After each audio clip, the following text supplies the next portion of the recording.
Chapter 37, The Beginning. When he looked back, even a month later, Harry found he had only scattered memories of the next few days. It was as though he had been through too much to take in any more. The recollections he did have were very painful. The worst, perhaps, were the meeting with the Diggories that took place the following morning. They did not blame him for what had happened. On the contrary, both thanked him for returning Cedric's body to them. Mr. Diggory sobbed through most of the interview. Mrs. Diggory's grief seemed to be beyond tears. He suffered very little then, she said, when Harry had told her how Cedric had died. And after all, Amos, he died just when he won the tournament. He must have been happy. When they got to their feet, she looked down at Harry and said, "You look after yourself now." Harry seized the sack of gold on the bedside table. "You take this," he muttered to her. It should have been Cedric's. He got there first. You take it. But she backed away from him. "Oh, no, it's yours, dear. I couldn't. You keep it." Harry returned to Gryffindor Tower the following evening. From what Hermione and Ron told him, Dumbledore had spoken to the school that morning at breakfast. He had merely requested that they leave Harry alone, that nobody ask him questions or badger him to tell the story of what had happened in the maze. Most people, he noticed, were skirting him in the corridors, avoiding his eyes. Some whispered behind their hands as he passed. He guessed that many of them had believed Rita Skeeter's article about how disturbed and possibly dangerous he was. Perhaps they were formulating their own theories about how Cedric had died. He found he didn't care very much. He liked it best when he was with Ron and Hermione and they were talking about other things, or else letting him sit in silence while they played chess. He felt as though all three of them had reached an understanding they didn't need to put into words, that each was waiting for some sign, some word of what was going on outside Hogwarts, and that it was useless to speculate about what might be coming until they knew anything for certain. The only time they touched upon the subject was when Ron told Harry about a meeting Mrs. Weasley had had with Dumbledore before going home. "She went to ask him if you could come straight to us this summer," he said, "but he wants you to go back to the Dursleys, at least at first." "Why?" said Harry. "She said Dumbledore's got his reasons," said Ron, shaking his head darkly. "I suppose we got to trust him, haven't we?" The only person apart from Ron and Hermione that Harry felt able to talk to was Hagrid. As there was no longer a defense against the dark arts teacher, they had those lessons free. They used the one on Thursday afternoon to go down and visit Hagrid in his cabin. It was a bright and sunny day. Fang bounded out of the open door as they approached, barking and wagging his tail madly. "Who's that?" called Hagrid, coming to the door. "Harry!" He strode out to meet them, pulled Harry into a one-armed hug, ruffled his hair, and said, "Good to see you, mate. Good to see you." They saw two bucket-sized cups and saucers on the wooden table in front of the fireplace when they entered Hagrid's cabin. "Been having a cuppa with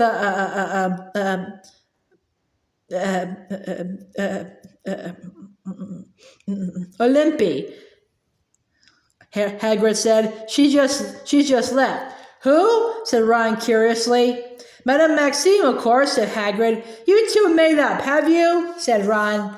"Don't know what you're talking about," said Hagrid airily, fetching more cups from the dresser.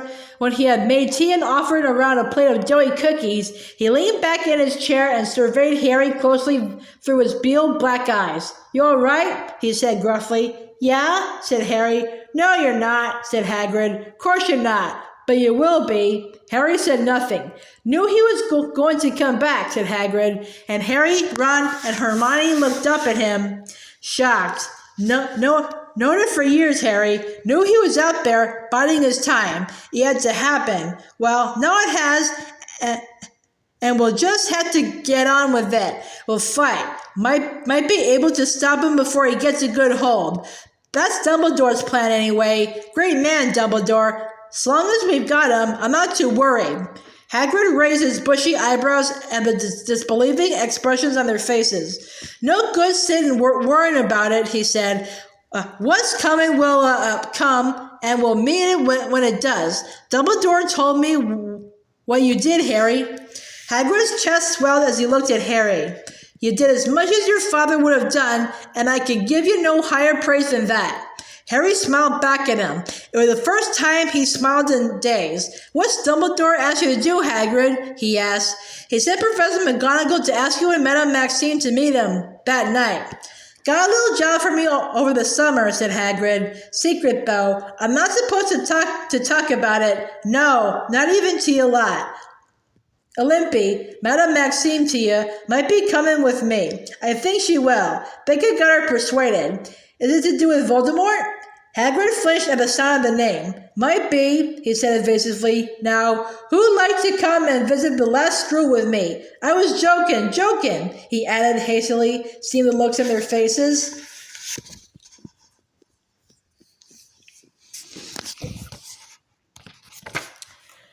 It was with a heavy heart that Harry packed his trunk up in the dormitory on the night before his return to Privet Drive. He was dreading the leaving feast, which was usually a cause for celebration when the winner of the inter-house championship would be announced. He had avoided being in the Great Hall when it was full ever since he had left the hospital wing, preferring to eat when it was nearly empty to avoid the stares of his fellow students. When he, Ron, and Hermione entered the hall, they saw at once that the usual decorations were missing. The Great Hall was normally decorated with the winning house's colors for the leaving feast. Tonight, however, there were black drapes on the wall behind the teacher's table. Harry knew instantly that they were there as a mark of respect for Cedric. The real Mad-Eye Moody was at the staff table now, his wooden leg and his magical eye back in place. He was extremely twitchy, jumping every time someone spoke to him. Harry couldn't blame him. Moody's fear of attack was bound to have been increased by his 10-month imprisonment in his own trunk. Professor Karkaroff's chair was empty. Harry wondered, as he sat down with the other Gryffindors, where Karkaroff was now and whether Voldemort had caught up with him. Madame Maxime was still there. She was sitting next to Hagrid. They were talking quietly together. Further along the table, sitting next to Professor McGonagall, was Snape. His eyes lingered on Harry for a moment as Harry looked at him. His expression was difficult to read. He looked as sour and unpleasant as ever. Harry continued to watch him long after Snape had looked away. What was it that Snape had done on Dumbledore's orders the night that Voldemort had returned? And why was Dumbledore so convinced that Snape was truly on their side? He had been their spy. Dumbledore had said so in the Pensieve. Snape had turned spy against Voldemort at great personal risk. Was that the job he had taken up again? Had he made contact with the Death Eaters, perhaps? Pretended that he had never really gone over to Dumbledore, that he had been, like Voldemort himself, biding his time? Harry's musings were ended by Professor Dumbledore, who stood up at the staff table. The Great Hall, which in any case had been less noisy than it usually was at the leaving feast, became very quiet. "The end," said Dumbledore, looking around at them all, "of another year." He paused, and his eyes fell upon the Hufflepuff table. Theirs had been the most subdued table before he had gotten to his feet, and theirs were still the saddest and palest faces in the hall. There is much that I would like to say to you all tonight," said Dumbledore, "but I must first acknowledge the loss of a very fine person who should be sitting here." He gestured toward the Hufflepuffs, "enjoying our feast with us. I would like you all, please, to stand and raise your glasses to Cedric Diggory." They did it, all of them. The benches scraped as everyone in the hall stood and raised their goblets and echoed in one loud, low, rumbling voice, "Cedric Diggory." Harry caught a glimpse of Cho through the crowd. There were tears pouring silently down her face. He looked down at the table and they all sat down again. Cedric was a person who exemplified many of the qualities that distinguished Hufflepuff House, Dumbledore continued. He was a good and loyal friend, a hard worker. He valued fair play. His death has affected you all, whether you know him well or not. I think that you have the right, therefore, to know exactly how it came about. Harry raised his head and stared at Dumbledore. "Cedric Diggory was murdered by Lord Voldemort." A panicked whisper swept the Great Hall. People were staring at Dumbledore in disbelief, in horror. He looked perfectly calm as he watched them mutter themselves into silence. "The Ministry of Magic," Dumbledore continued, does not wish me to tell you this. It is possible that some of your parents will be horrified that I have done so, either because they will not believe that Lord Voldemort has returned, or because they think I should not tell you so, young as you are. It is my belief, however, that the truth is generally preferable to lies, and that any attempt to pretend that Cedric died as the result of an accident or some sort of blunder of his own is an insult to his memory. Stunned and frightened, every face in the hall was turned toward Dumbledore now, or almost every face. Over the Slytherin table, Harry saw Draco Malfoy muttering something to Crabbe and Goyle. Harry felt a hot, sick swoop of anger in his stomach. He forced himself to look back at Dumbledore. There was somebody else who must be mentioned in connection with Cedric's death, Dumbledore went on. I am talking, of course, about Harry Potter. A kind of ripple crossed the great hall as a few heads turned in Harry's direction before flicking back to face Dumbledore.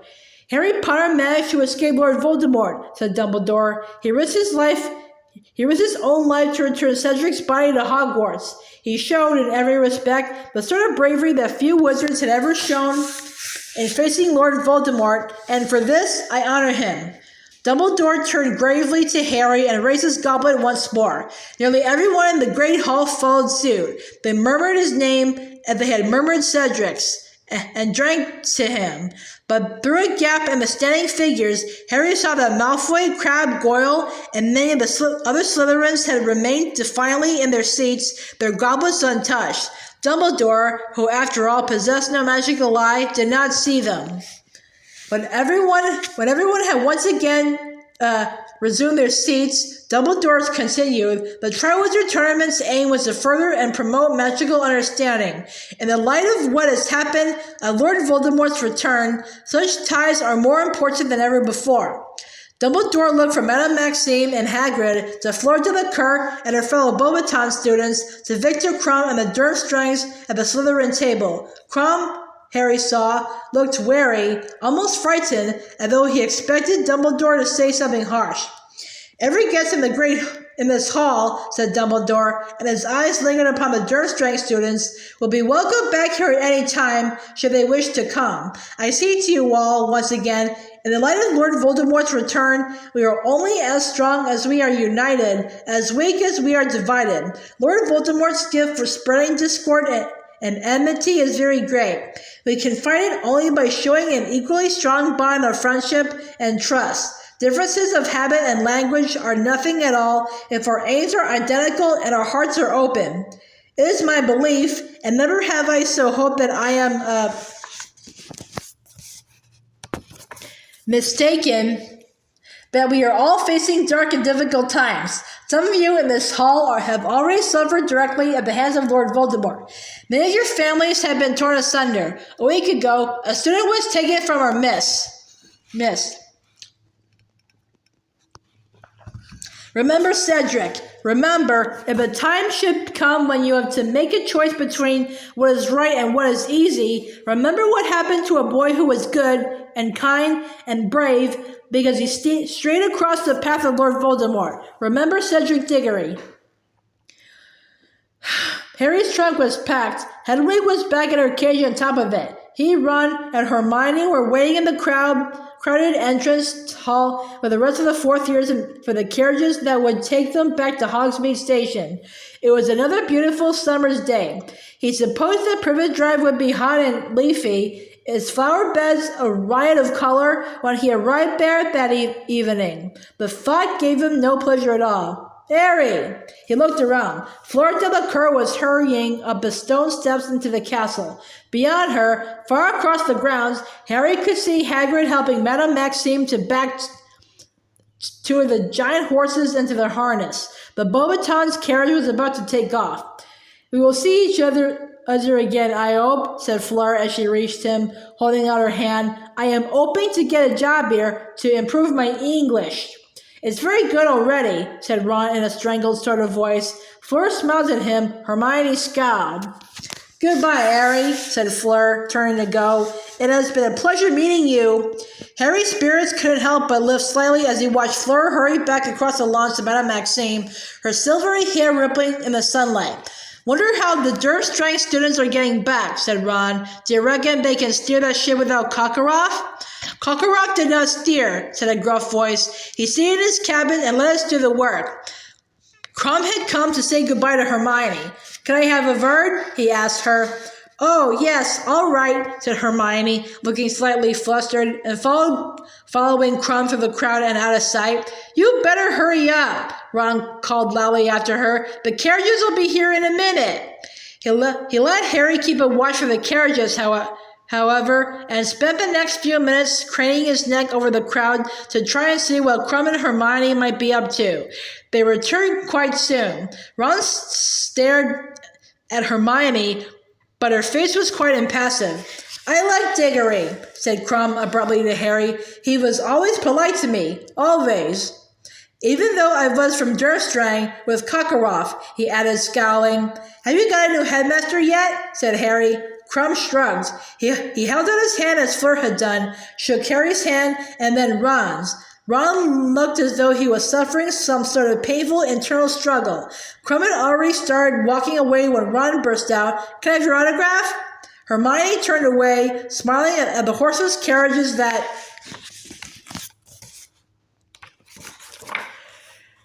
were now trundling toward them up the drive, as Krum, looking surprised but gratified, signed a fragment of parchment for Ron.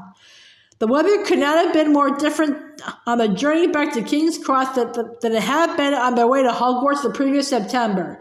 There wasn't a single cloud in the sky. Harry, Ron, and Hermione had managed to get a compartment to themselves. Pigwidgeon was once again hidden under Ron's dress robes to stop him from hooting continually. Hedwig was dozing, her head under her wing, and Crookshanks was curled up in a spare seat like a large furry ginger cushion. Harry, Ron, and Hermione talked more fully and freely than they had all week as the train sped them southward. Harry felt as though Dumbledore's speech at the leaving feast had unblocked him somehow. It was less painful to discuss what had happened now. They broke off their conversation about what action Dumbledore might be taking, even now, to stop Voldemort only when the lunch trolley arrived. When Hermione returned from the trolley and put her money back into her school bag, she dislodged a copy of the Daily Prophet that she had been carrying in there.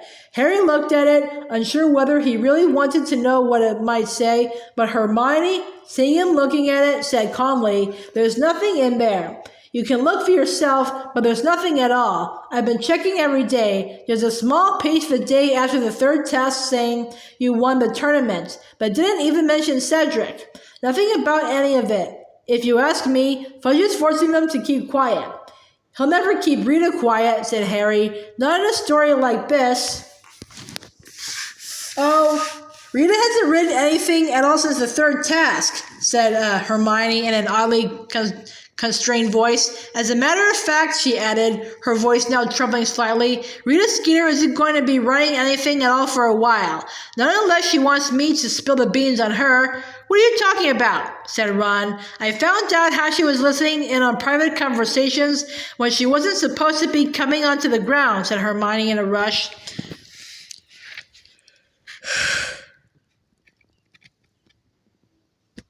Harry had the impression that Hermione had been dying to tell them this for days, but that she had restrained herself in light of everything else that had happened. How's she doing it? Said Harry at once. How did you find out? Said Ron, staring at her. Well, it was you, really, who gave me the idea, Harry, she said. Did I? Said Harry, perplexed. How? Bugging, said Hermione happily. But you said it didn't work. Oh, not electronic bugs, said Hermione. No, you see, Rita Skeeter, Hermione's voice trembled with quiet triumph, is an unregistered animagus. She can turn. Hermione pulled a small sealed glass jar out of her bag into a beetle. You're kidding, said Ron. You haven't? She's not. Oh, yes, she is, said Hermione happily, brandishing the jar at them. Inside were a few twigs and leaves and one large fat beetle. Best never. You're kidding, Ron whispered, lifting the jar to his eyes.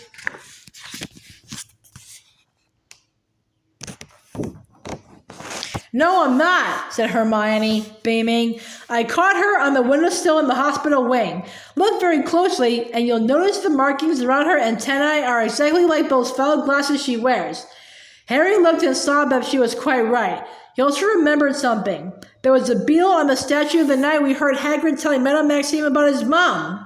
Exactly, said Hermione, and Victor pulled a beetle out of my hair after we had our conversation by the lake. And unless I'm very much mistaken, Rita was perched on the windowsill of the divination class the day your scar hurt. She's been buzzing around for stories all year. When we saw Malfoy under that tree, said Ron slowly. He was talking to her in his hand, said Hermione. He knew, of course. That's how she's been getting all those nice little interviews with Slytherins. They wouldn't care that she was doing something illegal, as long as they were giving her horrible stuff about us and Hagrid. Hermione took the glass jar back from Ron and smiled at the beetle, which buzzed angrily against the glass. I've told her I've let her out when we get back to London, said Hermione.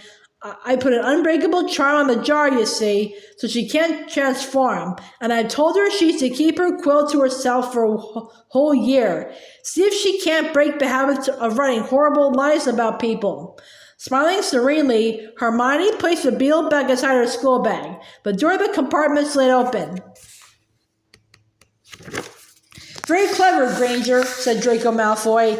Crabbe and Goyle were standing beside him. All three of them looked more pleased with themselves, more arrogant and more menacing than Harry had ever seen them. So, said Malfoy slowly, advancing slightly into the compartment and looking slowly around at them, a smirk quivering on his lips, you caught some pathetic reporter and Potter's Dumbledore's favorite boy again. Big deal. His smirk widened. Crabbe and Goyle leered. Try not to think about it, are we? Said Malfoy softly, looking around at all three of them, trying to pretend it hasn't happened. Get out, said Harry. He had not been this close to Malfoy since he had watched him muttering to Crabbe and Goyle during Dumbledore's speech about Cedric. He could feel a kind of ringing in his ears. His hand gripped his wand under his robes. You picked the losing side, Potter. I warned you. I told you ought to choose your company more carefully, remember? When we met on the train, first day at Hogwarts, I told you not to hang around with riffraff like this. He jerked his head at Ron and Hermione. Too late now, Potter. They'll be the first to go, now the Dark Lord's back. Mudbloods and Muggle lovers first. Well, second, Diggory was It was as though someone had exploded a box of fireworks within the compartment. Blinded by the blaze of the spells that had blasted from every direction, deafened by a series of bangs, Harry blinked and looked down at the floor.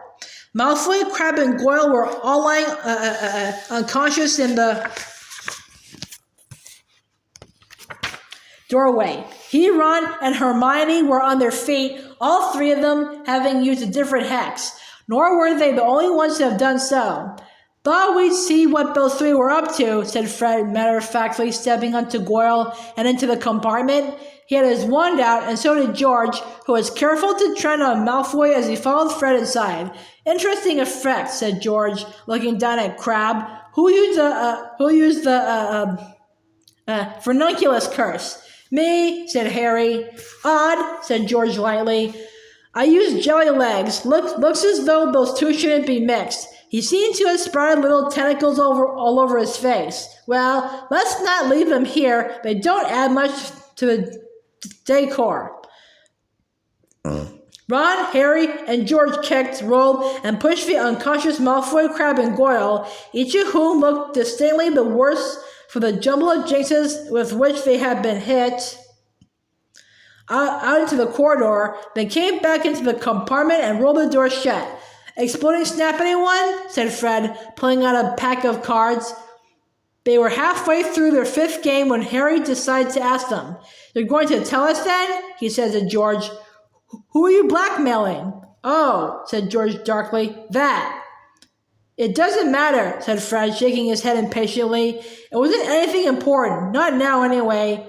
We've given up, said George, shrugging. But Harry, Ron, and Hermione kept on asking, and finally Fred said, All right. If you really want to know, it was little Bagman. Bagman? Said Harry sharply. Are you saying he was involved in... Nah, said George gloomily. Nothing like that. Stupid git. He wouldn't have the brains. Well, what Ben? Said Ron. Fred hesitated, then said, You remember that bet we had with him at the Quidditch World Cup about how Ireland would win, but Crumb would get the snitch? Yeah, said Harry and Ron slowly. Well, the git paid us in leprechaun gold he caught from the Irish mascots. So, said Fred impatiently, it vanished, didn't it? But next morning it had gone. But it must have been an accident, mustn't it? Said Hermione. George laughed very bitterly. Yeah, that's what we thought at first. We thought if we just wrote to him and told him he made a mistake, he'd cough up. But nothing doing. Ignored our letter. We kept trying to talk to him about it at Hogwarts, but he was always making some excuse to get away from us. In the end, he turned pretty nasty, said Fred. Told us we were too young to gamble, and he wasn't giving us anything. So we asked for our money back, said George, glowering. He didn't refuse, gasped Hermione. Right in one, said Fred.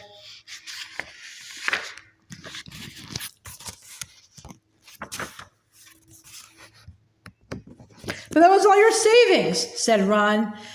Tell me about it, said George. Of course we found out what was going on in the end. Lee Jordan's dad had a bit of trouble getting money off Bagman as well. Turns out he's in big trouble with the goblins. Borrowed loads of gold off them. A gang of them cornered him in the woods after the World Cup and took all the gold he had, and it still wasn't enough to cover all his debts.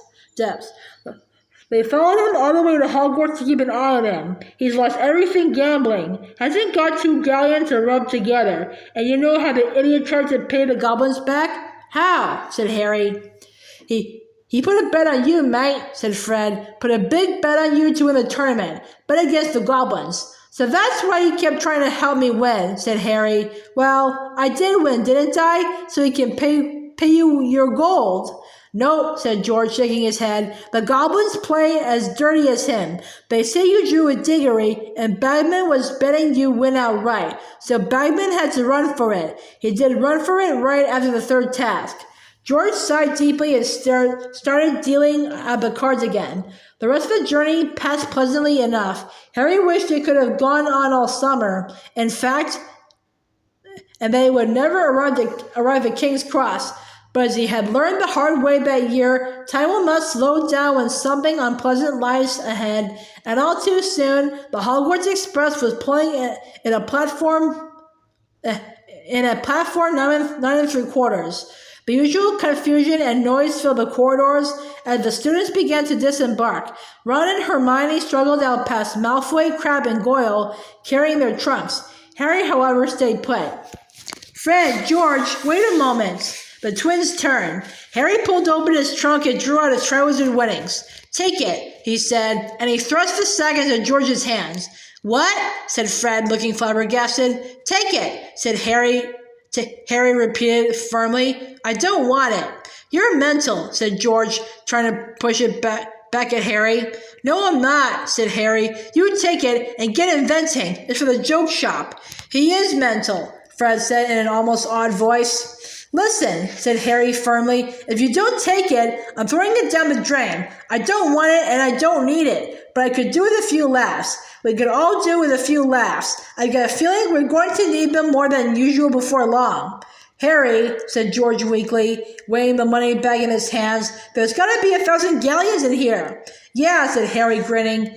Think how many canary creams, that is. The twins stared at him. Just don't tell your mom where you got it. Although she might not be so keen for you to join the ministry anymore, come to think of it. Harry, Fred began, but Harry pulled out his wand. Look, he said flatly, take it or I'll hex you. I know some good ones now. Just do me one favor, okay? Buy Ron some different dress robes and save them from you. He left the compartment before they could say another word, stepping over Malfoy, Crabbe, and Goyle, who were still lying on the floor covered in hex marks.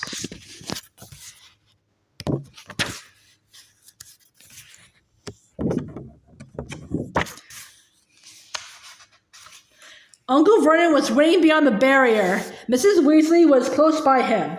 She hugged Harry very tightly when she saw him and whispered in his ear, "I think Dumbledore will let you come to us later in the summer. Keep in touch, Harry." "See you, Harry," said Ron, clapping him on the back. "Bye, Harry," said Hermione, and she did something she had never done before and kissed him on the cheek. "Harry, thanks," George muttered, while Fred nodded fervently at his side. Harry winked at them, turned to Uncle Vernon, and followed him silently from the station. There was no point worrying yet, he told himself, as he got into the back of the Dursleys' car. As Hagrid had said, what would come, and he would have to meet it when it did.